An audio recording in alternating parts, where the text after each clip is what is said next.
Rocket League hasn't always been the titan as it stands today, especially not on YouTube. So grab a snack and sit back as we revisit the fascinating history of Rocket League on YouTube. The first car soccer gameplay footage was uploaded to YouTube on October 9th, 2008 in a game titled Supersonic Acrobatic Rocket Powered Battle Cars, or just SARPC. Most all the videos uploaded about the game were the same, just raw gameplay with no editing or commentary, and even high skill players barely received any views. Psyonix was persistent. They refused to let their car soccer dreams die under an obscure title. So they tried again, but this time under a slightly simpler name, Rocket League. Unlike their previous title, this time Psyonix published an extremely polished product which was fueled by community hype, resulting in the perfect recipe for success. A top SARPC veteran, Kronovi, uploaded his first Rocket League beta montage to YouTube, which surpassed over 1 million views. Clearly, his skill set from SARPC had translated and people noticed. With Rocket League's official release on July 7, 2015, Kronovi's YouTube channel was quickly consumed by Rocket League content, and his most popular videos were his 1v1s against some of the top players on the leaderboard at the time. As every matchup brought in millions of viewers, Kronovi's alias grew more synonymous with the game's title. However, he certainly wasn't the only one to learn from. Rocket League Academy rapidly established itself as a valuable resource for the game's flourishing new community. Thanks to tournaments such as MLG and ESL, the first Rocket League esports teams began emerging onto the scene, including competitive-ish teams like Team Rocket, who released their first montage. To the team's surprise, the montage did especially well. As one of the team's players commented, "This video gained more views in 30 minutes than some of my SARPC montages did in months." More individual Rocket League channels began popping up, like Rocket League Cinema, which culminated weekly highlights, and even mainstream YouTubers were hopping on the hype train. Channels including PewDiePie, Markiplier, and Sidemen member Big Star, among others. Considering the game captivated some of the biggest creators on the platform at the time, I think it was safe to say that Psyonix's persistence paid off. As Psyonix continued to capitalize on their success, Rocket League content on YouTube continued to flourish. Psyonix's release of the Mutators update allowed for the creation of more casual Rocket League content, which only catered the game to a broader audience. I remember it wasn't long after this update that I bought the game during the Steam Winter Sale. All of my friends were playing it and begged me to buy it. With the continuous flood of new players, channels like Subpar were crushing it due to their high quality tutorial style videos, and videos like these only became more popular going into 2016. Please tell me that we're leaving these camera settings in 2015 though, right? 2016 brought us many things, one of those being the pigeon topper. Why? Well, let's just say that the Rocket League community's sense of humor took flight literally. While this was originally clipped on Twitch, it certainly made its rounds on YouTube as well. Here's the original clip starring JamesBot. Guys, I'm so sorry. Oh, I'm streaming. My girlfriend just walked in, guys. This got real bad real fast. Speaking of original, a user by the name of KazooRL uploaded the first ever half flip tutorial to YouTube. Although this wasn't the only new mechanic being discovered at the time. Rocket League YouTube content was exploding with new mechanics like the Cooks or Twist, the Doomsy Dish, and channels like KevPert, who were rapidly becoming reliable resources on how-to. One of my favorite how-to channels at the time was Sir Timbers. I thought his animations were so cool. Just based off the viewership of the tutorials on his channel alone, I think it's a safe assumption that people were taking the game at least somewhat seriously. And Psyonix capitalized on this, as on March 2nd, 2016, they dropped the RLCS Season 1 announcement trailer. However, that didn't stop the community from taking the competition into their own hands, as Marky Duda and Scrubkilla faced off in the first ever 1v1 casted on Johnny Boy's channel. A 1v1 series were quite popular during this time, as a PS4 player by the name of Squishy Muffins polled his small audience on what series he should start, and a user by the name of Fifi7909 suggested maybe like a Road to Grand Champion on solos or everything. So on May 12th, 2016, Squishy uploaded his first 1v1 Road to Grand Champion episode. Little did he know this would become one of the most popular series among the Rocket League YouTube community. However, his first episode was literally just gameplay. There was no commentary. If you were a 2v2 or a 3v3 player at the time, you were probably watching channels like All-Star V and his Rocket League 200 series, which dove directly in depth about positioning and strategy on the pitch. This concept still holds up and should be required viewing for every single ranked player. Rocket Science uploaded his first video, which dove into the nitty-gritty of boosting and jumping mechanics. And on the topic of mechanics, with the help of Overzero's jaw-dropping overtime air dribble goal, the substitute and his two teammates, Kronovi and Lachinio, won RLCS Season 1. The trio dominated the discussion among the Rocket League community. Following the first season of RLCS, several new highlight channels channels began popping up like RLFX and Cloud, with many videos featuring IBP players. While competitive Rocket League content had continued to thrive, so did casual content, thanks to Psyonix, who dropped one of the largest updates in the game's history. This update not only included crates and player-to-player trading, but also a new game mode called Rumble. Did Psyonix copy a couple of successful features from CSGO? Yes. Did this inspire thousands of teenage children across the globe to start their crippling gambling addiction as young as age 15 with the help of their mom's credit card? Possibly. This was the game's golden era. Especially after this massive update, characters like John Sandman absolutely dominated the Rocket League YouTube scene with his entertaining personality and funny content. From his crate openings, challenges, and especially collaborations, many of which were with Minecraft YouTuber Woofless, aka Rob. Both John and Rob had quickly taken over Rocket League YouTube, but that wasn't without the help of a third, Neat Mike. Unlike other YouTubers in the Rocket League niche, Neat Mike's great sense of humor and personality captivated his audience to the point that it didn't matter if he uploaded a video about another game, like ranting about Pokemon Go or operating on the President on Surgeon Simulator. His viewers would watch. And within just 31 videos, Neat Mike surpassed 100,000 subscribers. Neat Mike, along with John and Rob, would go on to form one of the greatest alliances in Rocket League YouTube history, calling themselves F2. With all three of these incredibly popular channels involved, the community soaked up F2's content like a sponge. While the Rocket League Season 1 world champions were enjoying their new gaming house, Squishy Muffins released an unbelievable 30K montage. The community was in complete awe of Squishy's skill, some even bestowing on him the title as the king of redirects. Thanks to one goal in particular, Squishy secured this title and many more. More on that shortly. The community wasn't just in awe of Squishy, however. There was a SARPC veteran duo gaining popularity during this time as well.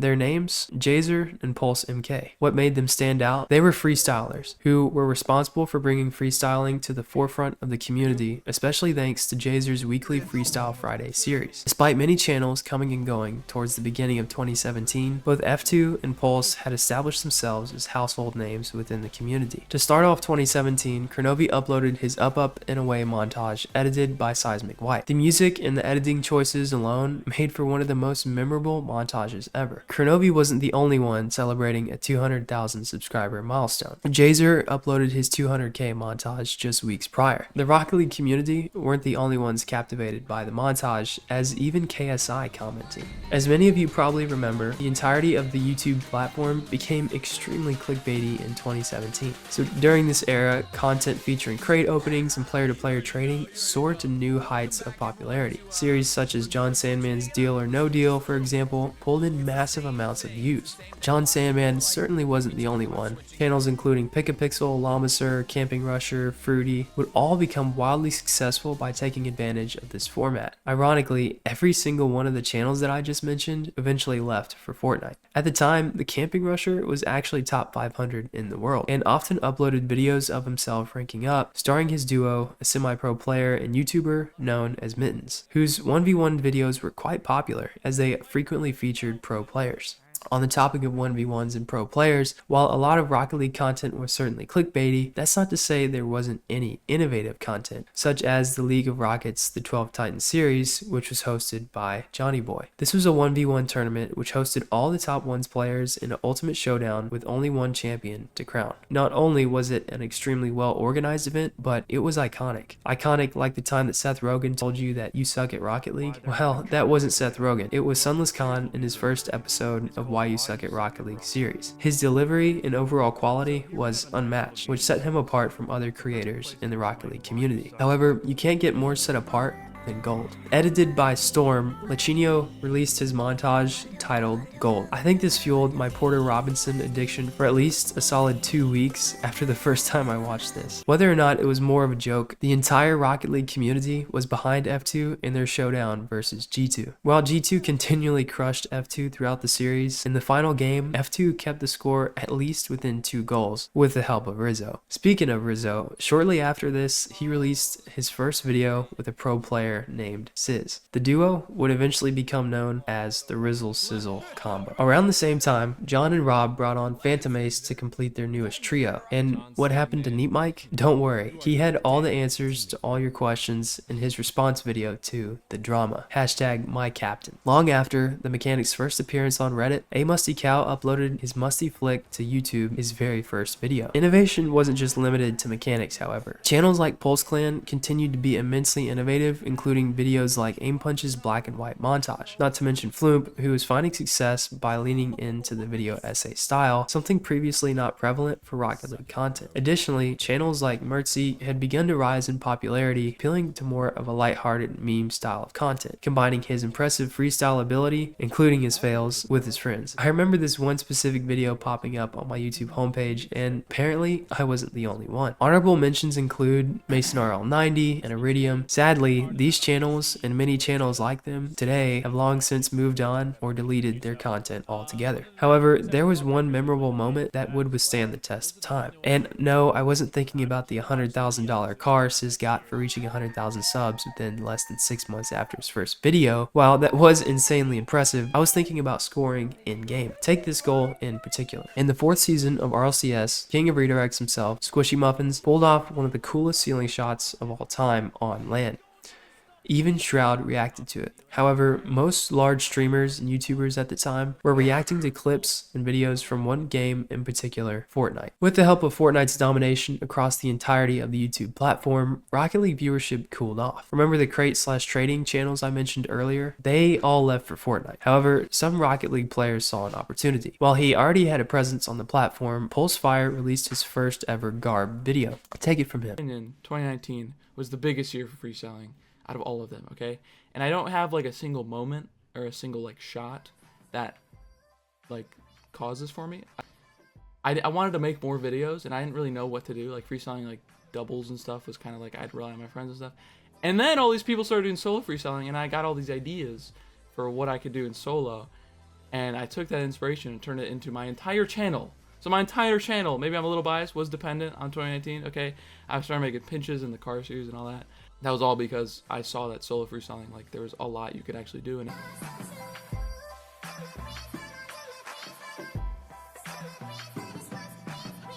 A Reddit user by the name of A Musty Cow finally published a YouTube tutorial for his iconic Musty Flick, and this video marks an important moment for Musty's YouTube channel. Quickly receiving hundreds of thousands of views on his tutorial, he capitalized on his success and began uploading consistently. As we'll see shortly, his success allowed him to secure a couple of the craziest collaborations in Rocket League history. However, history is most iconic in 480p. A keyboard and mouse player and Pulse Clan member, Evampel, uploaded his very first Rocket League highlights video. However, all pro players and highlights are not created equal. I'm specifically referring to June 10th, 2018, when a rookie pro player for NRG Esports, Justin, scored the 0-second goal in the grand finals of RLCS Season 5. Thus, the "This is Rocket League" phrase was born. I remember I watched this live with a few friends in Discord, and we yelled so loud you would think that we had won RLCS. Just months later, even Mr. Beast uploaded a Rocket League themed video. But sadly, towards the end of 2018,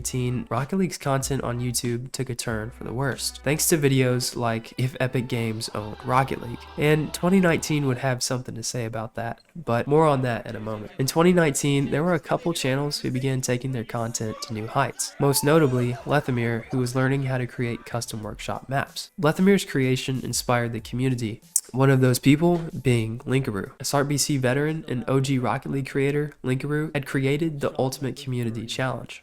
Beat his training pack within 1 week and win his entire alpha collection. Easy enough, right? This was one of the most chaotic and rage-inducing weeks ever documented among the Rocket League community. Don't quote me on that. At least until Psyonix's announcement on May 1st, 2019, which stated that they had officially been acquired by none other than Epic Games. If you were a Rocket League fan at the time, you probably remember not being able to look at your YouTube homepage without seeing at least one video mentioning something like Rocket League is dead, etc. While some people decided to leave, many had already left to join the Fortnite wave. However, in the midst of the chaos, one man saw an opportunity. His name Waiton Pilkin. Waiton premiered his first video with quality matching that of Sunless Khan. While 2019 was overall a rough year for the Rocket League community, John Sandman finished it on a high note. Despite his friends Rob and Mike moving on from the game years prior, John was rewarded for his commitment and consistency as he became the first Rocket League YouTuber to reach 1 million subscribers. Heading into 2020, things continued on a downward trend for Rocket League. However, that didn't stop Sunless from continuing to create some of his most viewed content to date, like the longest game in Rocket League history or his video about aimbot. Rocket League is Dying became one of the most popular video formats, which might be due to the fact that there was absolutely zero communication or in-game updates from Psyonix, at least until July 21st, 2020, when they announced that the game is going free to play. But don't just take it from me, take it from someone who was there. What's up, guys? It's Waiton. You can't talk about Rocket League in 2020 without talking about the fact that it went free to play in September of 2020. This was probably the biggest milestone in the game's entire lifespan.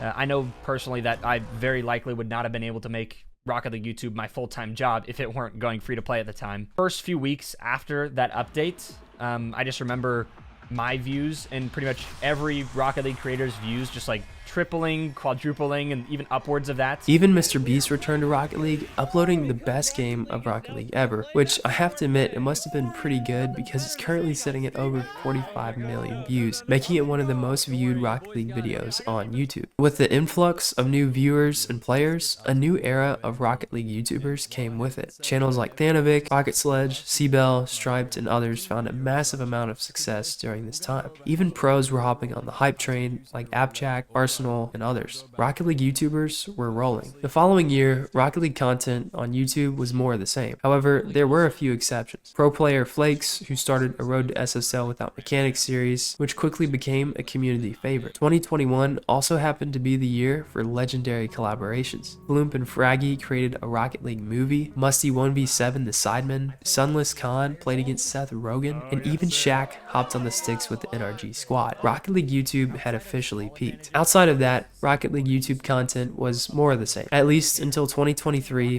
when cheating became a big issue for the game. And at the time, it seemed like every creator was either talking about cheating, and if it wasn't cheating, it was that the game was dying, or it was the pro player, Zen. Speaking of Zen, fans going crazy. Vitality wins, they hug, everything's great, very sweet moment. Then Zen wins Worlds, and he looks up at the box with all the players and the families, and does this. And I remember speaking to a bunch of people I was with in the crowd, and I was like, "Oh, cute!" Like he's to his family, to his parents. And then he gets the mic, and someone gives him the mic, and they talk to him. He does this, and it's like he says it's for Vatira, and he just praises Vatira and shows him all this love and says he's the best and he's like a brother and everything. And I think it's so sweet that this dude who's got had the craziest run of his life, won everything, won Worlds. The first thing he does when he wins Worlds is throws his headset down, gets so excited, looks up, and then immediately, shows love to another player. I think that's amazing. fast forward to present day, we have less in-game features than we did when the free-to-play update launched, resulting in less content to be created around the game. So to an extent, it's understandable that after all these years, we're still stuck with video formats like 1 SSL versus 152,239 bronzes, which is likely why so many of the channels that I grew up watching have moved on. John Sandman switched to CSGO case content, Sunless is focused on his history channel, and Pulse Fire is outside touching grass. Maybe we would all benefit by taking notes from Fire. Reflecting upon the earliest semblances of card soccer back when YouTube was a relatively new platform, we've truly experienced an extensive and exciting history with Rocket League. Inevitably, I can't possibly pack its entirety into one cohesive video. However, I hope I was able to clearly recapture the highlights of the memories that you hold most dear, and perhaps even some you had forgotten about. So if you enjoyed this trip down memory lane, feel free to check out my other Rocket League history videos. Special thanks to Waiton, Thanovic, and Fire, and you should subscribe so I can continue to contribute to Rocket League's history on this platform. Thanks for watching.